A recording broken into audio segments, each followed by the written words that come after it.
நண்பர்களுக்கு வணக்கம். ஆடிப்பட்டம் வேலைகளில் எல்லாருமே பிஸியாக இருப்பீங்க. செடிகள், கொடிகள், பூச்செடிகள்னு ஒரு பெரிய பட்டியலை போட்டு பர்ச்சேசிங்கில் பிஸியாக இருப்போம். இந்த ஆடிப்பட்டத்துக்கான ஒரு அவசியமான டிப்ஸ் ஒன்று இந்த வீடியோவில் கொடுக்குறேன். கண்டிப்பாக பாருங்கள், யூஸ்ஃபுல்லாக இருக்கும். பாகல், புடலை, பீர்க்கன், சொரக்காய், பூசணின்னு கொடி காய்கறிகள் நிறையா ஆரம்பிப்போம். ஆரம்பத்தில் இருந்தே பூச்சி விரட்டி வளர்ச்சி ஊக்கின்னு கொடுத்து ரொம்ப அக்கறை எடுத்து கொண்டு வருவோம். அருமையாக பிஞ்சு பிடிக்கும். ஆனால் பிஞ்சு பிடிச்சதுமே ஒன்றொன்று அழுக ஆரம்பித்து கடைசியில் ஒரு காய் கூட கைக்கு கிடைக்காம போயிடும். கொடி பார்த்தா அட்டகாசமாக செழிப்பாக இருக்கும். சுற்றி சுற்றி பார்த்தா கொடியில் பெருசாக பூச்சி தாக்குதல் எதுவுமே தெரியாது. ஆனால் பிஞ்சு போட்டதுமே அழுக ஆரம்பிச்சிடும். இந்த சேதாரத்துக்கெல்லாம் காரணகர்த்தா ஒரே ஒரு ஆள் தான், அது பழகி. இதுதான் தோட்டங்களில் அதிகமாக பந்தல் காய்கறிகளை தாக்கி நல்ல ஒரு விளைச்சலுக்கு ஆப்பு வைக்கிற ஒரு பூச்சி ரகம். ஒரு அஸ்வினி தாக்குதல், ஒரு மாவுப்பூச்சி தாக்குதல் எல்லாம் விசிபிளாக கண்ணுக்கு தெரியும். பார்த்ததுமே நம்ம அதுக்கான பூச்சி விரட்டி அடிக்க ஆரம்பிச்சிருவோம். ஆனால் நம்ம கண்ணுக்கு தெரியாத ஒரு உலகம் தோட்டத்தில் மண்ணுக்கு மேலேயும் சரி கீழேயும் சரி எப்போவுமே இயங்கிட்டு இருக்கோம். நம்ம கொஞ்சம் கூர்ந்து கவனித்தாதான் பழைய மாதிரியான தாக்குதல் கண்ணுக்கு தெரியும். பழைய என்ன பண்ணோன்னா, கொடிகள் பிஞ்சு போட ஆரம்பித்ததும் அந்த பிஞ்சில் ஒரு ஓட்டையை போட்டு முட்டையை போட்டுட்டு போயிடும். அந்த முட்டை பொறிச்சு லார்வாவாக மாறி அந்த இடம் மெதுவாக கருப்பாகி அழுக ஆரம்பிக்கும். அப்படியே மொத்த பிஞ்சும் அழுகி போயிடும். இதுதான் நடக்கிறது.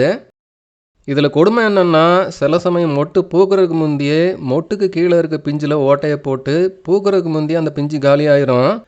ஒரு 10 கிலோ சைஸில் வர வேண்டிய பூசணியாக இருக்கும். அது பூக்கிறதுக்கு முந்தையே ஒரு சின்ன ஈ வந்து காலி பண்ணிட்டு போயிடும். ஒரு 10-15 சொரக்காய் அறுவடை எடுக்கிற அளவுக்கு கொடி செழிப்பாக வந்திருக்கும். சூப்பராக பூத்து பிஞ்சும் பிடிக்கும். ஆனால் அறுவடை கைக்கு வந்து சேராது. எல்லாமே பழைய பண்ணுற டேமேஜ் தான். பழைய கட்டுப்படுத்த பொதுவாக இயற்கை விவசாயத்தில் கருவாட்டு பொரியை தான் சொல்லுவோம். நானே கருவாட்டு பொரி பற்றி விரிவான ஒரு வீடியோ முந்தி கொடுத்துருக்குறேன். கருவாட்டு பொரி ஓரளவுக்கு பழைய கட்டுப்படுத்தும். ஆனால் 100% கட்டுப்படுத்துறதில்ல. கருவாட்டு பொரியில் ஒரு பெரிய பிரச்சனை, 2-3 நாளைக்கு ஒரு தடவை நம்ம கருவாடு போட்டு வச்சுருக்க தண்ணியை தூர ஊற்றி புதுசாக மாற்றி வைக்கணும். ஒரு வாரம்லாம் அப்படியே விட்டுட்டோன்னா அந்த தண்ணி நாரி எடுத்து ஊற்றி மறுபடியும் ரெடி பண்ணுறதுக்குள்ளே வாழ்க்கையே வெறுத்து போயிடும். அப்படி ஒரு துர்நாற்றம் வீச ஆரம்பிச்சிடும். பழைய பிரச்சனைக்கு நல்ல ஒரு தீர்வு தேடிட்டு இருக்கப்போ கிடச்சது தான் இந்த ஃப்ரூட் ஃப்ளை ட்ராப். இது பற்றி மஞ்சள் பூசணி அறுவடை வீடியோலையும் சொல்லியிருப்பேன். அதுலேயே பிறகு ஒரு விரிவான வீடியோ கொடுக்குறேன்னு சொல்லியிருந்தேன்.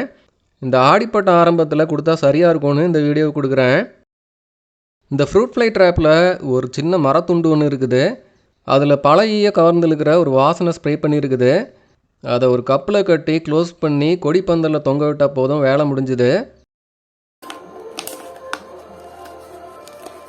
இந்த ட்ராப் பழையகளை நல்லாவே அட்ராக்ட் பண்ணுது.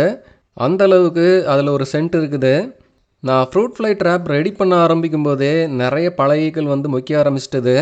இவ்வளவுக்கும் நான் ஆரம்பிக்கும்போது அது 1 வருஷம் பழைய கிட்டு தான் எடுத்து ஆரம்பிச்சிருந்தேன். அதுவே நல்ல எஃபர்ட் இருந்துச்சு. இந்த சின்ன மரக்கட்டைக்கு லூர் அப்படிங்கிறாங்க. லூர்னா ஒன்று கவர்ந்து இழுக்கிற பொருள்னு அர்த்தம். மீன் பிடிக்கிறதுக்கு மீன் மாதிரியே சின்னதாக தூண்டிலில் கட்டி விடுவாங்க இல்லையா, அந்த லூர் மாதிரி தான் இந்த பழகிக்களை கவர்ற ஒரு லூர். அந்த வாசத்தில் தோட்டத்தில் இருக்க அத்தனை பழகிகளும் அந்த கப்புக்குள்ளே அந்த லூரை சுற்றி அதிலே உட்காந்து அப்படியே அழிஞ்சு போயிடும். விளக்கு பொறி மாதிரி கப்பில் தண்ணி விடக்கூடாது. அப்படியே கப்பில் லூரை கட்டி தொங்க விட்டால் வேலை முடிஞ்சுது. எல்லா ஈக்களும் வெளியே போகாமல் அதிலே மாட்டி அப்படியே அழிஞ்சு போயிடும். இந்த லூரை 60 நாளைக்கு ஒரு தடவை மாற்றினா போதும். அது வரைக்கும் பூச்சிகளை ஈர்க்கிற சென்ட் அதில் முழுமையாக இருக்கும். ஒரு பட்டத்துக்குன்னா ஒரு 2 தடவை மாற்றினாலே போதுமானதாக இருக்கும். 1 ஏக்கர் பரப்பளவுக்கு 2 ட்ராப் வச்சா போதும். அந்த அளவுக்கு குறைவாக தான் தேவைப்படும். நம்ம வீட்டு தோட்டம் அளவுனா ஒரே ஒரு ட்ராப் வச்சாலே போதும். இது 75% பழையகளை கட்டுப்படுத்தும்னு போட்டிருக்காங்க.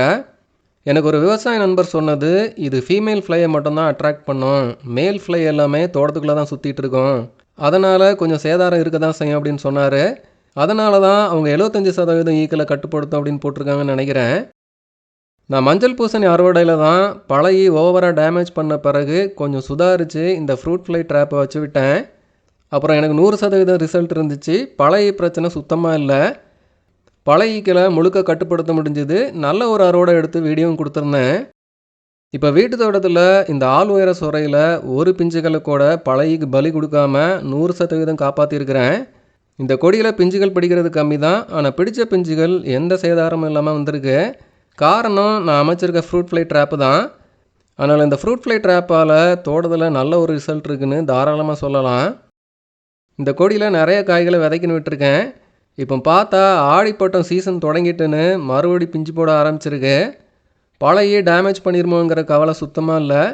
வீட்டு தோட்டத்தில் உள்ள ட்ராப்பை ஓப்பன் பண்ணப்போ தான் அதில் இவ்வளோ ஈக்கள் மாட்டியிருக்குது. இதில் இருக்க தண்ணி மழை தண்ணி. மழை பெய்யும்போது கொஞ்சம் தண்ணி தொலைகள் வழியாக போய் தேங்கி நிற்கும். அதனால் பிரச்சனை இல்லை. அப்படியே விட்டோன்னே காஞ்சி போயிடும். இல்லை கீழே ஓப்பன் பண்ணி தண்ணியை கொட்டிட்டு மறுபடி மாட்டி விட்டுக்கிடலாம். ஃப்ரூட் ஃப்ளையில் 2 வகை ஈக்கள் இருக்குது. ஒன்று மெலான் ஃப்ளை அப்படின்னு சொல்கிறாங்க. இதுதான் பூசணி, தர்பூசணி, முலாம்பழம், கொடி காய்கறிகளெல்லாம் டேமேஜ் பண்ணுற ஈக்கள். இன்னொன்று ஃப்ரூட் ஃப்ளை. இவங்க தான் மா, சப்போட்டா மாதிரி பழமரங்களில் விளைச்சலை டேமேஜ் பண்ணுற கூட்டம். 2 ஃப்ளைக்குமே தனித்தனி ட்ராப் இருக்குது. நான் பொதுவாக 2மே வாங்கி காய்கறி செடிகள் மட்டும்னாலுமே ஒவ்வொன்று கட்டி விட்டுறேன். ஃப்ரூட் ஃப்ளை கூட பூசணியில் ஓட்டப்பட வாய்ப்பு இருக்குது. 2மே வச்சு விட்டோன்னா 2லேயுமே தான் பூச்சிகள் மாட்டுது. என்னோட பரிந்துரை காய்கறி தோட்டம் மட்டும்னாலுமே 2 ட்ராப்புமே வாங்கி வச்சு விடுறது நல்லது. அதனால் முழுக்க ஃப்ரூட் ஃப்ளை கண்ட்ரோல் ஆகும். கண்டிப்பாக மாடி தோட்டத்துக்கும் வச்சு விட்டு பாருங்கள், நல்ல ரிசல்ட் இருக்கும். ஃப்ரூட் ஃப்ளை பிரச்சனை இல்லாமல் நிம்மதியாக அறுவடை எடுக்கலாம். இதில் நிறைய பிராண்ட் இருக்குது. பொதுவாக சிப்கு பிராண்ட் நல்லாயிருக்கும். 10 லூர் கூடவே 10 கப்பு எல்லாம் சேர்த்து ஒரு கிட்டாக கிட்டத்தட்ட 700 ரூபா வருது. மெலான் ஃப்ளைக்குன்னு கூடுதலாக இன்னொரு 700 ஆகும். மொத்தம் 20 ட்ராப் வந்துடும். சின்ன தோட்டம் இல்லை மாடி தோட்டத்துக்கு கண்டிப்பாக இதை பயன்படுத்தி பார்க்கலாம், நல்ல பலன் இருக்கும். மாடி தோட்டத்துக்குன்னு 20 ட்ராப்பை 1400 ரூபாய்க்கு வாங்குறது செலவு தான். நீங்கள் உங்கள் வாட்ஸ்அப் குரூப்பில் குழுவாக ஒரு கிட்டு வாங்கி ஆளுக்கு 2ன்னு ஷேர் பண்ணிக்கிடலாம். இந்த ஆடிப்பட்டத்துக்கு செட் பண்ணி பாருங்கள். நிம்மதியாக பாகல், புடலை, வெள்ளரி, பூசணின்னு அறுவடை எடுத்து அசத்துங்க. இயற்கை விவசாயத்தில் என்ன தான் பூச்சி வரட்டி தான் உண்டு, பூச்சிக்கொல்லிலாம் கிடையாதுன்னு அஹிம்சாவாதம் பேசினாலும் எல்லா சமயங்கள்லையுமே அது ஒர்க் அவுட் ஆகிறதில்ல.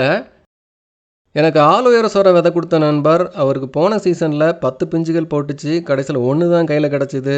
மிச்சத்தை எல்லாம் பழகி காலி பண்ணிட்டுன்னு வருத்தத்தோடு சொல்லிட்டு இருந்தார். பழைய பிரச்சனை கொஞ்சம் சீரியஸான பிரச்சனை தான். சில சமயம் எல்லோ ஸ்டிக்கி ட்ராப் விளக்கு பொறி மாதிரி கொஞ்சம் செய்ய வேண்டியதாக இருக்குது. அப்படி தான் அந்த ஃப்ரூட் ஃப்ளை ட்ராப்பும். ஒரு சீசன் ஆரம்பிக்கிறீங்கன்னா 2 ஃப்ரூட் ஃப்ளை ட்ராப்பை கண்டிப்பாக செட் பண்ணி விடுங்க. பழைய பிரச்சனையை சுத்தமாக மறந்துடலாம். ட்ரை பண்ணி பாருங்கள்.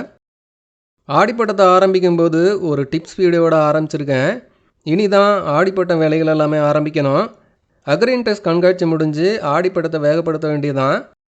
இந்த ஃப்ரூட் ஃப்ளை ட்ராப் விவரங்கள் உங்களுக்கு பயனுள்ளதாக இருக்கும்னு நம்புகிறேன். வீடியோ பற்றி உங்களுக்கு கருத்துக்களை சொல்லுங்கள். வீடியோ பிடிச்சிருந்தால் லைக் பண்ணுங்கள், உங்கள் நண்பர்களுக்கு ஷேர் பண்ணுங்கள். இது வரைக்கும் சேனலை சப்ஸ்கிரைப் பண்ண நண்பர்கள் மறக்காமல் சேனலை சப்ஸ்கிரைப் பண்ணிக்கோங்க. நன்றி.